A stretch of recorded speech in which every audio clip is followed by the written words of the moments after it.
Moto TV au cœur de l'actualité.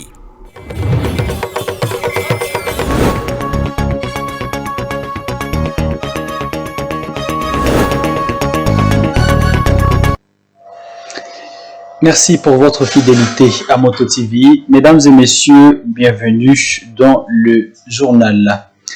La liberté de la presse menacée dans l'Est de la RDC à l'occasion du 3 mai, journée mondiale de la liberté de la presse. L'ONG jette alerte sur les violations graves commises par les rebelles du M23. Enrôlement forcé, censure et fermeture des médias fragilisent les journalismes professionnels dans les zones occupées. Cette structure appelle la communauté internationale à faire pression sur les rebelles. À l'occasion du 1er mai, journée mondiale du travail, l'État congolais reçoit une interpellation sur le non-respect du salaire minimum garanti. Un juriste déplore ce fait et appelle l'Office du travail à faire appliquer la loi. Voilà quelques titres, mesdames et messieurs, restez avec nous pour le corps de cette édition.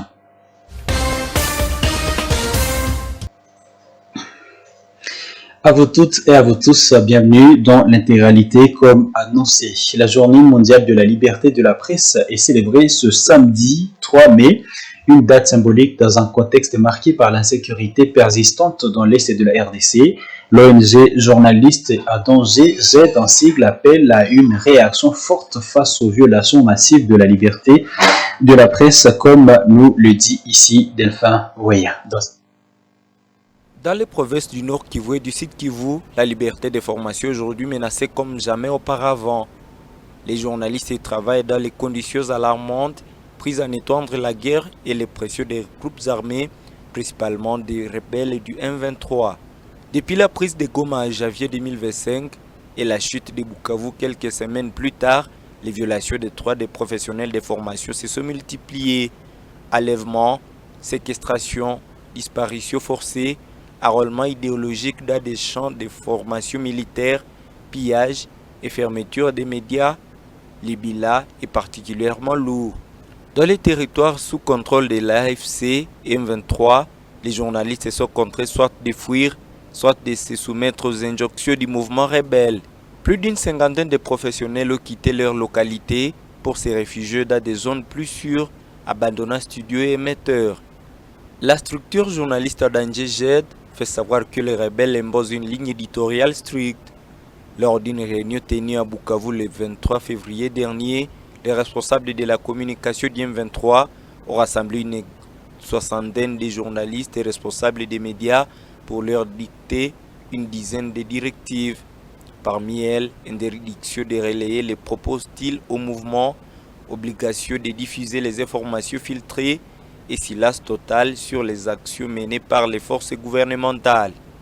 Ces pratiques, contraires aux normes internationales en matière de liberté d'expression, visent à museler les médias indépendants. Elles empêchent les journalistes de prendre compte objectivement des réalités du terrain et privent les populations d'une information libre et équilibrée. En conséquence, l'information devient outil de propagande et le journalisme professionnel et métiers à voie d'extinction dans les zones. Face à cette situation dramatique, j'appelle la communauté internationale à faire pression sur les forces rebelles pour qu'elles cessent immédiatement ces atteintes aux droits fondamentaux. L'organisation insiste pour que la question de la liberté de la presse soit inscrite à l'ordre du jour des prochaines négociations de paix entre la RDC et le Rwanda, prévues sous médiation des États-Unis. Journaliste à danger rappelle que seule une presse libre, active et protégée peut accompagner efficacement le processus de paix. À l'occasion de cette journée mondiale de la liberté de la presse, célébrée chaque 3 mai, la Moto TV s'est intéressée à la profession des journalistes exerçant dans la ville de Goma sous occupation rebelle. Ces journalistes qui œuvrent dans un contexte de conflit armé, contactés, certains d'entre eux invitent le gouvernement congolais à rétablir la paix dans cette partie du pays pour leur donner un environnement professionnel favorable. Des détails avec Luciana Moussiviro. Voilà, l'on nous signale que l'élément n'est pas prêt. Nous allons donc y revenir d'un moment à l'autre. Prenons à présent un autre chapitre, Journée internationale de l'asthme, ce vendredi 2 mai. L'asthme est une maladie respiratoire chronique due à une inflammation permanente des bronches. Elle se manifeste notamment par des difficultés à respirer.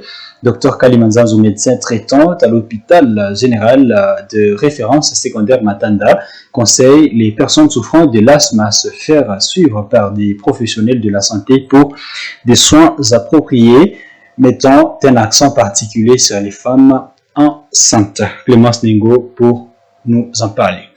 L'asthme est une maladie respiratoire qui se manifeste par une difficulté à respirer, une toux et des malaises au niveau de la poitrine. Dr Kalima, médecin traitant à l'hôpital Matanda, indique que cette maladie est causée par des allergies. Merci. L'asthme, c'est une maladie qui touche les voies respiratoires.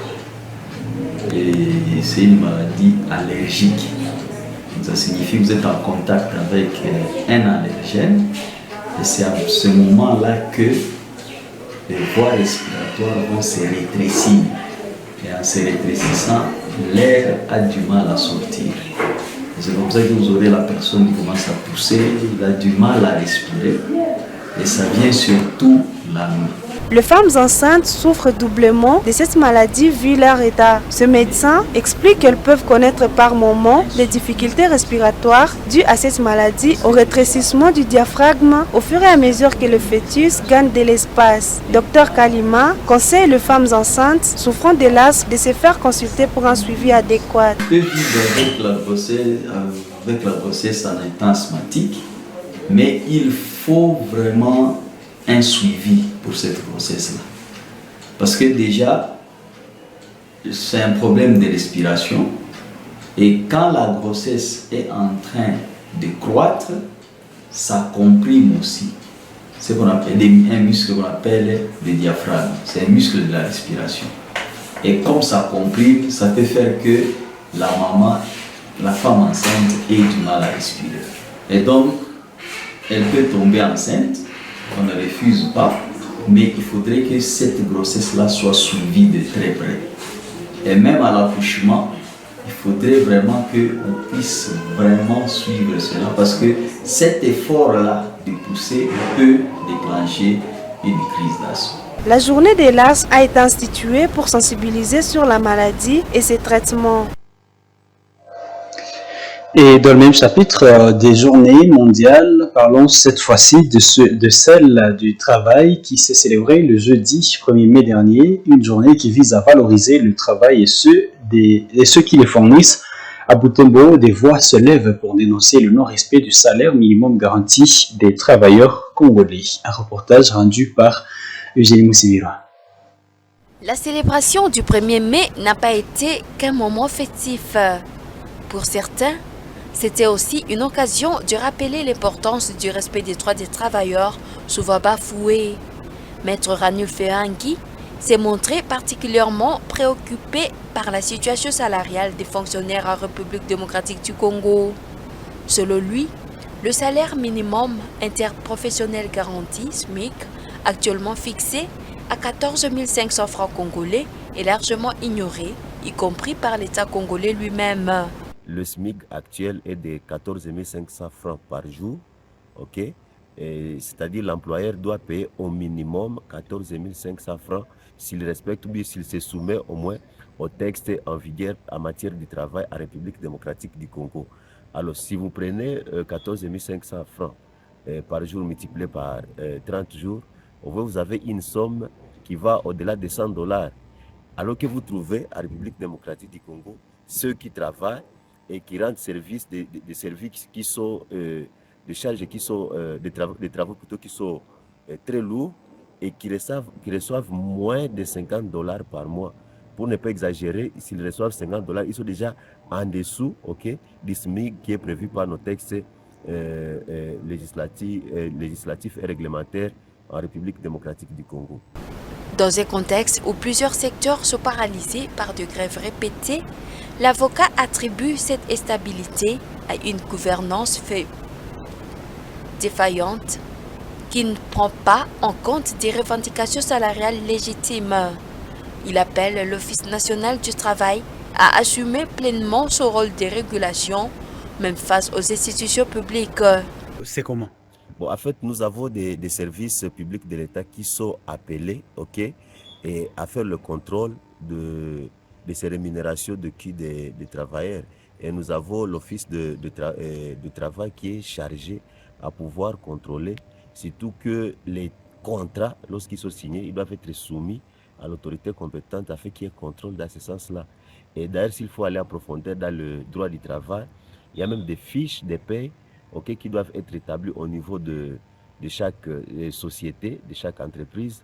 Il y a même le bulletin de paie, okay, puisque à cas de fiscalité, dans le cas de l'impôt sur le revenu, okay, des travailleurs, ce sont des documents qui vont servir de soubassement et au service fiscal.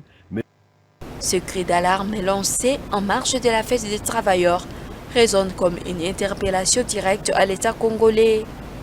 Dans une région déjà fragilisée par l'insécurité et la pauvreté, le respect du SMIC apparaît, selon Maître Yanki, comme un levier essentiel pour restaurer la dignité des agents publics et redonner confiance aux travailleurs dans la justice sociale.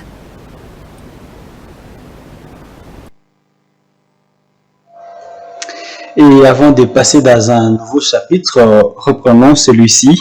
Et cette page qui parlait notamment de la journée mondiale de la liberté de la presse qui se célèbre chaque 3 mai. La Moto TV s'est intéressée en cette occasion à la profession des journalistes exerçant dans la ville de Goma sous occupation rebelle. Ces professionnels de la plume qui œuvrent dans un contexte de conflit armé, certains d'entre eux ont donc inviter le gouvernement à rétablir la paix dans l'est du pays pour leur donner un environnement professionnel qui puisse être favorable. Élément de détail avec Luciana Moussivira. Le journaliste de Goma exerce ses jours dans un environnement peu favorable à la liberté de la presse. Il témoigne de subir des menaces et des intimidations et parfois des attaques physiques de la part de groupes armés et de rebelles qui contrôlent la zone. Cette situation se répercute sur l'exercice de leur métier au quotidien. Il y a la censure, où il y a des restrictions imposées par les autorités gouvernementales qui ne veulent pas qu'on informe, qu'on parle, qu'on diffuse des informations liées à ces mouvements de l'AFC M23. Également, il y a les autorités qui gouvernent la ville de Goma, le M23, qui veulent à ce qu'on parle de leurs activités, de leurs projets, de tout ce qui va avec. Mais également cette population qui veut être informée de tout ce qui se passe dans la ville. Alors on est limité, on ne sait pas comment vraiment se comporter. Et également, il y a les dangers physiques. Nous sommes des journalistes, on parle un peu de tout.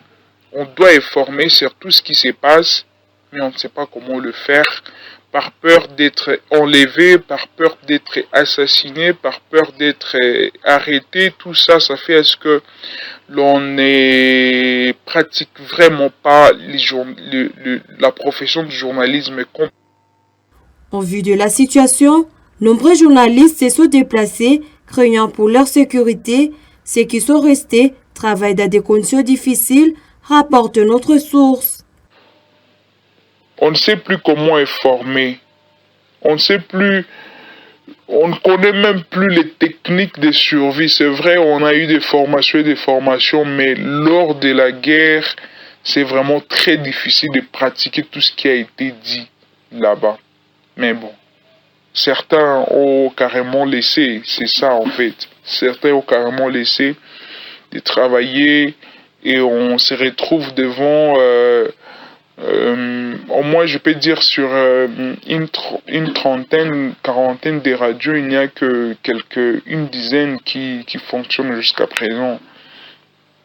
À cette journée mondiale de la liberté de la presse, le journaliste de Goma invite le gouvernement congolais à rétablir la paix à l'est du pays pour accompagner la liberté de la presse et garantir les droits à l'information dans une région à crise. Enfin, nous voulons vraiment travailler en toute liberté comme il se doit. Nous voulons que la guerre prenne fin afin qu'on continue à exercer notre beau métier du journalisme. À ces conditions, c'est vraiment très difficile que les gouvernements fassent de tout leur possible. Des gouvernements fassent tout le possible pour que cette guerre prenne fin afin que nous retrouvions la paix.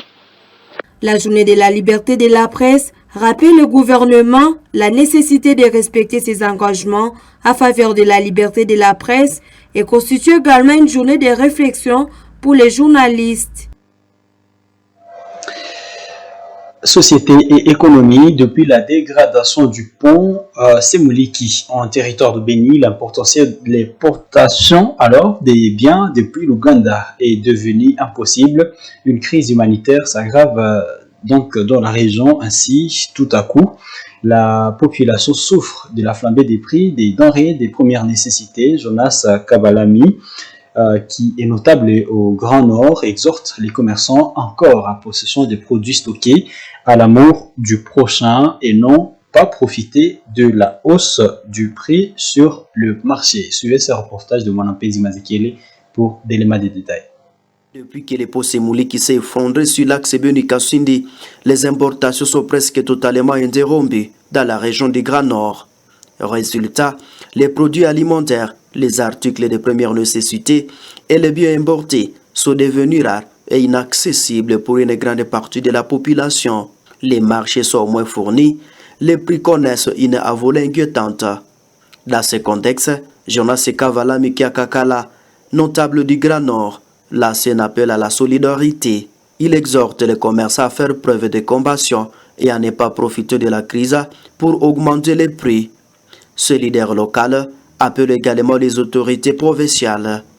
Il demande à l'Office de voirie et drainage OV2 d'accélérer les travaux de réhabilitation du pont Semuliki, considéré comme un axe vital pour les ravitaillements de plusieurs entités du Nord Kivu. Demandons à la population aussi de collaborer avec ELAFEC, parce que c'est ça le syndicat des opérateurs, mais aussi aux opérateurs économiques qui ont le produit sur le marché, de ne pas profiter de la situation. Parce que ce n'est pas à dire que, par exemple, le carburant a haussé son prix sur le plan mondial. Le baril garde toujours son prix. Ça, c'est une situation qui est un peu locale, qui n'a pas d'impact sur le prix du baril. Donc, si vous avez un stock du produit qui est demandé sur le marché, je ne pense pas que ceci soit une occasion pour hausser le prix. Mais la situation aussi va se décanter d'un moment à l'autre. Je pense que l'amour du prochain peut primer dans ce sens. Nous proposons aux autorités, notamment au gouverneur, de faire vite ce travail avec l'Office des routes pour qu'il finisse vite et que les véhicules qui sont là-bas et au niveau de la route, et Boulongo, partout là-bas, d'ailleurs, les véhicules là, la marchandise là est exposée. N'importe quand, personne n'ignore que, nul n'ignore que c'est la zone où opère l'ADEF. N'importe quand, l'ADEF peut surgir et attaquer les véhicules. Alors c'est pourquoi nous lançons un appel et à la FEC et au gouvernorat d'être un peu expéditif pour sauver la situation et permettre l'entrée rapide de ces véhicules qui ne soient pas exposés à aucun danger. Le gouvernement provincial avait déjà annoncé la fermeture momentanée de la route Béni-Kasindi afin de permettre la réfection de cet ouvrage d'une importance stratégique. Mais sur le terrain, les travaux tardent, nourrissant l'inquiétude de la population. Et nous allons boucler par cet élément. Les écoliers du complexe scolaire Monseigneur Kataliko ont passé une journée de promenade ce vendredi 2 mai 2025. Ils ont visité des sites importants de Butembo. Selon la directrice de cette école, cette visite vise à faire palper aux écoliers la réalité de la théorie que ceux-ci apprennent en classe, comme nous rapporte ici Mirembe Chitawite qui a accompagné cette délégation. Tout commence à 8h juste dans la cour scolaire de cette école. 3 gros bus sont apprêtés pour transporter ces écoliers dans différents sites choisis. Habillés tous à training en formation, complexe scolaire Monseigneur Kataliko, le nom de leur école. Le voyage commence ici à l'école. Direction l'évêché du diocèse de Butembo Béni.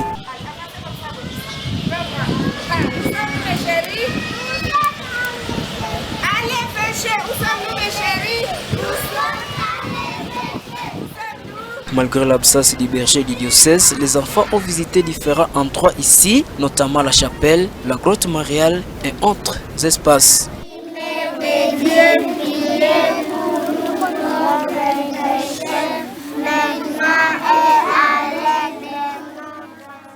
Après l'évêché, ils se rendent au supermarché Alpha. Différents articles ont été montrés à ces écoliers afin de recevoir chacun un cadeau de jus, biscuits et bonbons. L'avant-dernière visite était la radio-moto et la moto-télévision. À la télévision, les enfants sont heureux de déclamer des poèmes, chanter et faire des récitations. Allô, à qui ai-je l'honneur? C'est moi ton papa, où es-tu maintenant? Je suis à la radio-moto. Mon enfant, que fais-tu à la radio? Je suis venu visiter et concrétiser nos matières apprises en classe. Toutes ces activités s'inscrivent dans le cadre de marier ce qu'ils apprennent à l'école avec la réalité qui se trouve sur terrain, explique la sœur responsable de cette école catholique. Sinon, nous sommes là, c'est pour voir tout ce que vous utilisez à la radio.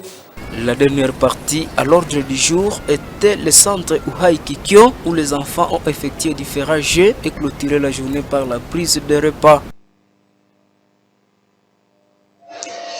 Ainsi s'achève cette édition de journal sur Moto TV. Mesdames, Messieurs, merci pour votre fidélité à la télévision communautaire. Tout le plaisir a été pour moi de vous servir. Portez-vous bien, au revoir et bon reste des temps accompagné du programme de Moto TV.